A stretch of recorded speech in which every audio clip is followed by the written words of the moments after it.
കൊച്ചി ധനുഷ്കോടി ദേശീയപാതയുമായി ബന്ധപ്പെട്ട review petition ഹൈക്കോടതി തള്ളി. നേര്യമംഗലം മുതൽ വാളറ വരെയുള്ള റോഡിനിരുവശവും റവന്യൂ ഭൂമി തന്നെയെന്ന് വ്യക്തത വരുത്തിയാണ് ഹർജി തള്ളിയത്.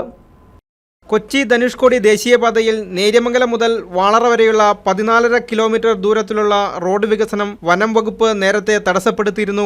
1932 മുതൽ ഇത്രയും ദൂരം റോഡിന്റെ നടുക്കുനിന്നും ഇരുവശങ്ങളിലേക്കും 50 അടി വീതം 100 അടി വീതിയിൽ റവന്യൂ ഭൂമിയാണെന്നും നിർമ്മാണ പ്രവർത്തനം തടസ്സപ്പെടുത്തുന്നതിൽ നിന്നും വനം വകുപ്പിനെ തടയണമെന്നും ഇതേ തുടർന്ന് ആവശ്യമുയർന്നിരുന്നു. മൂവാറ്റുപുഴ നിർമ്മല കോളേജ് ബിരുദ വിദ്യാർത്ഥിനി കിരൺ സിജു നേര്യമംഗലം വാളറ റോഡ് സൈഡിൽ കരിക്ക് വിറ്റു എന്നതിന്റെ പേരിൽ 2022 ഓഗസ്റ്റ് 15-ന് വനം വകുപ്പ് കേസെടുത്ത് ജയിലിലടച്ച Meeran Irumbupalam, farmers awareness revival movement general secretary Sijumon Francis, treasurer Babin James എന്നിവരാണ് ഈ ആവശ്യം ഉന്നയിച്ച് ഹൈക്കോടതിയിൽ കേസ് ഫയൽ ചെയ്തത്.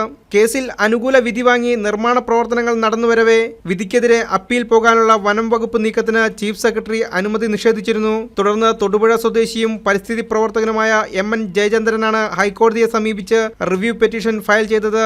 ആ റിവ്യൂ പെറ്റീഷനാണ് ഇപ്പോൾ കോടതി തീർപ്പാക്കിയിരിക്കുന്നത്. കേസിൽ വിശദമായ വാദം കേട്ടതാണെന്നും നിലവിലുള്ള രേഖകൾ പ്രകാരം റോഡിനിരുവശവും റവന്യൂ ഭൂമിയാണെന്നും കേന്ദ്ര സർക്കാർ നാഷണൽ ഹൈവേ അതോറിറ്റിക്ക് നിർമ്മാണ പ്രവർത്തനത്തിനുള്ള അനുമതി നേരത്തെ തന്നെ കൊടുത്തിരുന്നതാണെന്നും അന്ന് വനം വകുപ്പ് കേന്ദ്ര സർക്കാരിന്റെ നടപടികളെ എതിർത്തിരുന്നില്ലെന്നും വ്യക്തത വരുത്തിയാണ് ഹർജി തള്ളിയത്. കിരൺ സിജു അടക്കമുള്ളവർക്ക് വേണ്ടി advocate Bijo Francis, advocate Jose Kuriakose Vilangattil, advocate Louis Godwin എന്നിവർ ഹാജരായി. News desk KCV news.